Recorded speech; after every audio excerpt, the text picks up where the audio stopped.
National Championship Playoff Series, Trinidad Chambliss was ranked as recently as December 16th as number 11 on the list of the top NFL draft quarterbacks, whether or not they declare it. And I have to admit, at this point, Trinidad Chambliss has not officially declared that he's going to go into the NFL draft, but he is a senior. So the question is, what about now? And what about now is simply this. Everyone on social media is asking, is Chambliss an NFL draft first round pick contender? And my argument is yes, he is. My statement is that he is. Because let's face it, you might say, well, he's only 6'1, but the majority of quarterbacks that are in the top list are 6 feet, 6'1, 6'2. Then let's take Lamar Jackson. Hey Google, how tall is Lamar Jackson? Lamar Jackson is 6 feet 2 inches tall. 6 feet 2, an inch taller than Chambliss. And then we have people like, well, Russell Wilson. Hey Google, how tall is Russell Wilson? Russell Wilson is 5 feet 11 inches tall. And he's won how many Super Bowls? 2. And then let's consider Baker Mayfield. Hey Google, how tall is Baker Mayfield? Baker Mayfield is 6 feet 1 inch tall. Same as Chambliss. And Chambliss is actually compared to Baker Mayfield among the quarterbacks I listed. But there are others who can make a case for him being, well, a taller Russell Wilson. He played in a more than effective game against Georgia. Georgia's third ranked, Ole Miss fifth ranked. I argued that Ole Miss should have beaten Georgia at Georgia earlier in the year, but it didn't happen. This, in a sense, was the makeup. The difference really was Chambliss. He went 13 straight completions at one stretch, which I believe is a Sugar Bowl record, and it looked like there were throws he was making that were just of a perfection level. He did an outstanding job. It's difficult to say that he's going to fall out of the NFL draft first round. I can't see it. This game, in terms of the impact on his career, is a lot like the impact of the Rose Bowl game that Jadeveon Clowney played in, where Clowney, basically took the head off of a Michigan running back. Helmet went flying all over the place.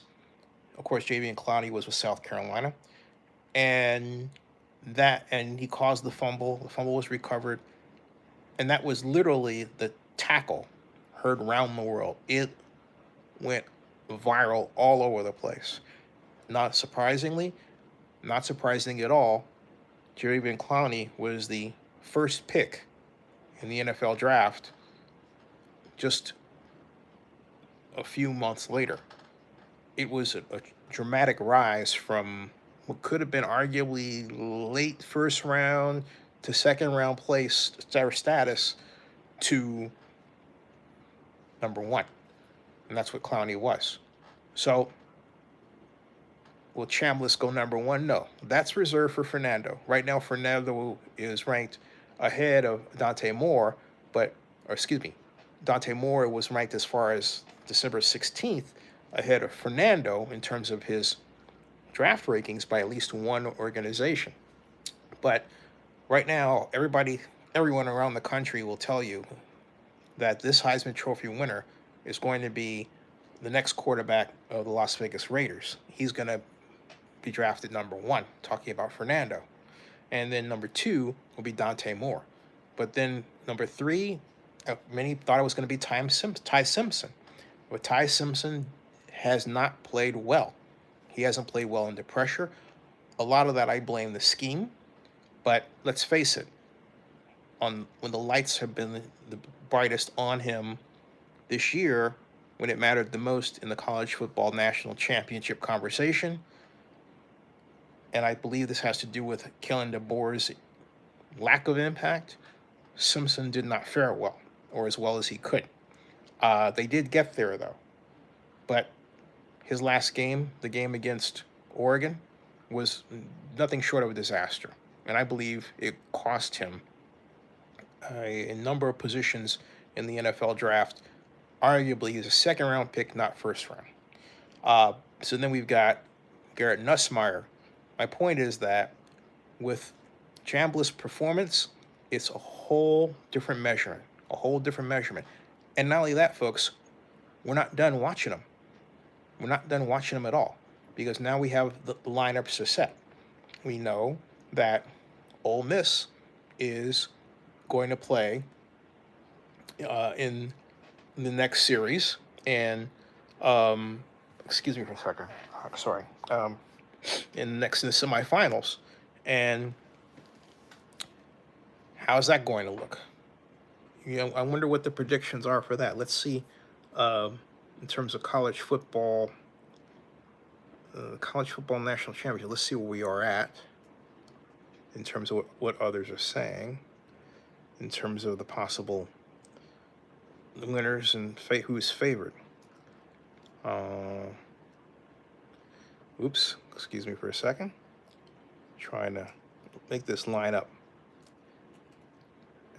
And okay, college football playoffs. We have we have the situation where Alabama, as you know, beat rather lost to. This gave me the wrong bracket. Let me go up here. Keep going up to where we should be, which is here. And this is all screwed up here. All right, so I'm going to have to change this. Let me go over here to the ESPN bracket. This is what I'm doing, folks, right here. All right, this is what I'm doing, okay? And yeah, there we go. All right, so Oregon obviously clobbered James Madison 51-34. Then they shut out Texas Tech. This is the Tosh Lupoy effect, these defenses. We have Oregon versus Indiana and Ole Miss versus Miami, okay? This is the underdog battle right here.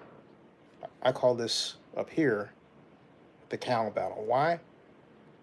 Cal's head coach, Tosh Lupoy, is the defensive coordinator for Oregon. Indiana's quarterback, Fernando Mendoza, was Cal's quarterback last year and came in as a Golden Bear. That's why. So, this is the one, the Verbo Fiesta Bowl. Point is that Ole Miss has another chance, and Mr. Chambliss has another chance to cement his first-round NFL draft status, or even catapult him to solidly a top 10 NFL draft pick, regardless of position. Regardless of position. That's where we are at now, and that's how dramatic a great performance in a game of this stature is on the projected career for an NFL-bound quarterback. Let's see what happens. What do you think? What do you think about the game and his chances? Subscribe to Zenny62 on YouTube and bookmark NFL News by Zenny62.com. We'll see you.